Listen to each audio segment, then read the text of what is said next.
Hello, it's me again, Tony. I'll give you a laugh. I've just tried to, I was whittling away for 5 minutes, not realising that I hadn't recorded myself. Stupid cow that I am. I want to apologise about the noise in the background. That's my boy Simba. If I'm ignoring him totally, he starts whining and whinging because he loves his mummy and he's just a boy. And you know what boys are like? They want attention all the time, bless them. Right, okay, today's video is all about the people around the trans women. Could be members of family, could be mother, father, brother, sister, any siblings, or indeed partners. Now, one thing you all have to remember is that we have lived a lie for most, if not all, our lives. So actually coming out to ourselves and accepting who we really are is a huge, huge step for us. And we want others to understand that straight away. And of course, other people don't understand that. It is a big, it's a big pill to swallow, basically. It could be bitter for some, for some, and for others it could be okay.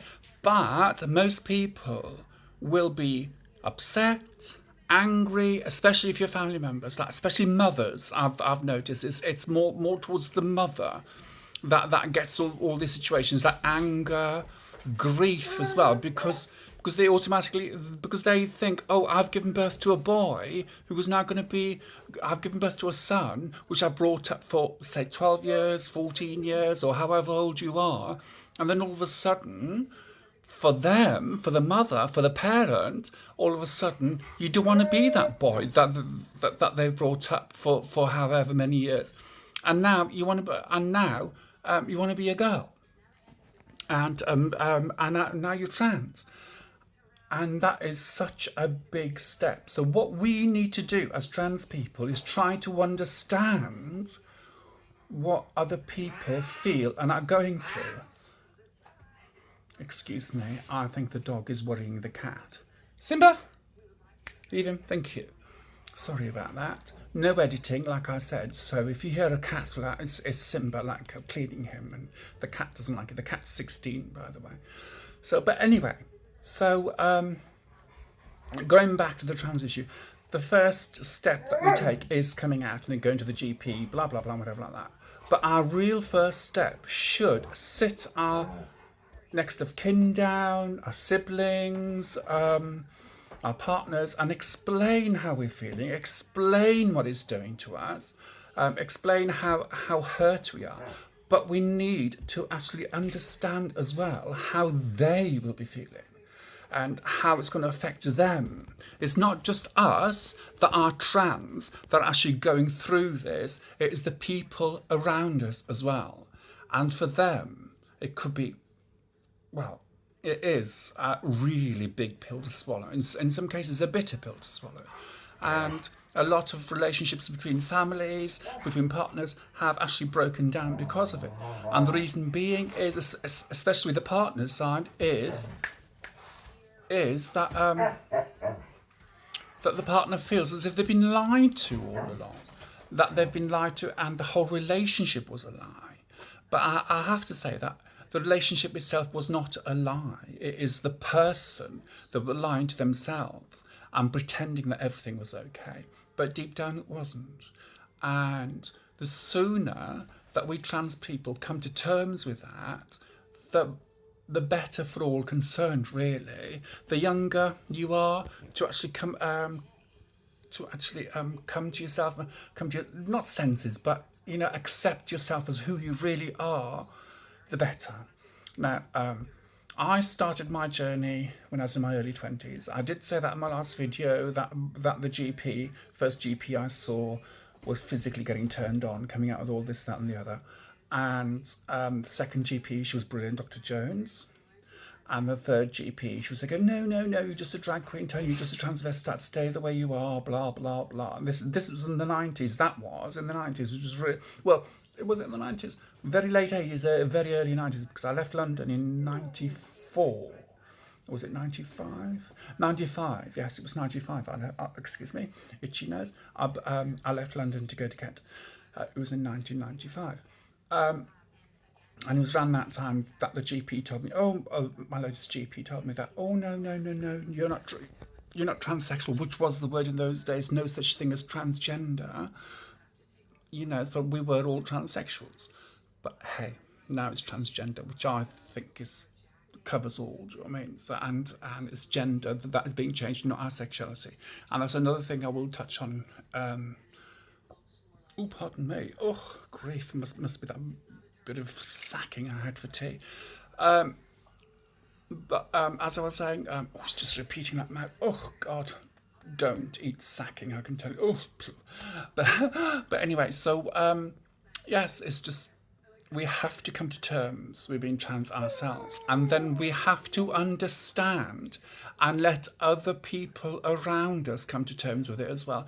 Don't jump in and just say, look, no, you have to understand, this is me, and now, from this second on, you have to treat me as the female I was meant to be. And it is such a hard step, because people really, if they've known you all your life, they physically can't do it. It's like I've spoken to people myself, even after my surgery, and they called me he, called me a man. It's because they haven't seen me as the female. That they weren't with me on my journey. Now, the friends I have now, some were there I knew before my surgery. Sue, bless her heart, she's one of them that I told, and I remember it was outside Tesco's in Torquay, and it was raining, like it is today, and I told her. And she went really, really quiet for about 5 minutes, and we both had a cigarette, and she just stood there, and she went, oh, right. And that was it. And from that word onwards, she has been absolutely amazing. And she and her husband Gavin are the ones that come and pick me up after my surgery in Brighton. Bless their hearts. I love them to bits. Get well soon, Sue, by the way. She's not feeling very well today. I was supposed to be there this afternoon at midday, but she's not feeling very well, and so she's having a day of rest in bed. Bless her. Get well soon, my darling. Going back to, being trans and the first steps, but we all have to understand that the people that are close to us, that have known us in the gender that we were assigned to at birth, i.e. being male, because I'm talking about trans women and trans girls now, it is such a huge leap for them to actually think of us as males, and then all of a sudden, within a matter of seconds after you telling them to think of you as a female. It will take time and patience on your part, and understanding as well, because you have to remember, especially with parents, they are going to go through so much emotions as soon as they find out that you are trans. It's like, first off, it'll be anger, then it'll be disappointment, then it will be grief, then it will be self-doubt. It's like they'll be thinking to themselves, going, oh, is it my fault? Especially mothers. Mothers tend to blame themselves and go, oh my God, what did I do wrong? Did I excuse language now, excuse the pun, but did I treat him different? Did I treat him like a girl? Is that why he wants to be a girl? Blah, blah, blah. Everything like that will be going through their heads. And we as trans people need to understand that. Even though we go through, oh God, I just can't explain what we go through, because we all go through things differently. But the emotions that we go through and the relief when we actually finally come to terms with the fact that we are trans, and knowing that we are not on our own, that there are other trans people there, is just such a relief. And then expecting other people to come up to our level of thinking straight away is impossible. And this is where we have clashes. This is where families argue with a trans person. The partner freaks out and leaves, and breakups and things like that. And then the children, the partner of the trans woman turns against them, so therefore they get the children to turn against them. It's so many things. But what we need to do as trans women, especially trans women, is understand that they themselves are going through a myriad of emotions, from disappointment, from anger to grief, because the grief is the death of the person that they knew, and it is like a death. It's like, but there's no funeral. There is no funeral. Maybe when you do transition and you have the surgery, if you do go that far, it's like then you should have like a funeral in the back garden, or just a few old photos and old clothes, just burn them in a little bonfire, and then have a little grieving session like that with your partner or with your family members or close friends, but don't push it on anyone. It is exactly how it's like anything that we push on people. So you have to believe me. You have to be like this. You have to be like that. They push back harder, and they go, because we are stubborn. People are stubborn. We are stubborn as individuals and as groups, collective groups as well. So it's like we need to understand each other. And by understanding is like giving each other space and giving each other the time to come to terms with the changes that is going to happen, that will happen, and we all have to accept that. Okay, now I have to go now because one of my dogs is just wrecking something in the corner. I'm sat in the corner of my lounge because it's tipping it down outside, and one of the dogs has got something plastic and he's lying on the sofa over there, which I'm not going to show because it's his sofa and he's ruined it. So I'm not going to show you. And he's chomping on something.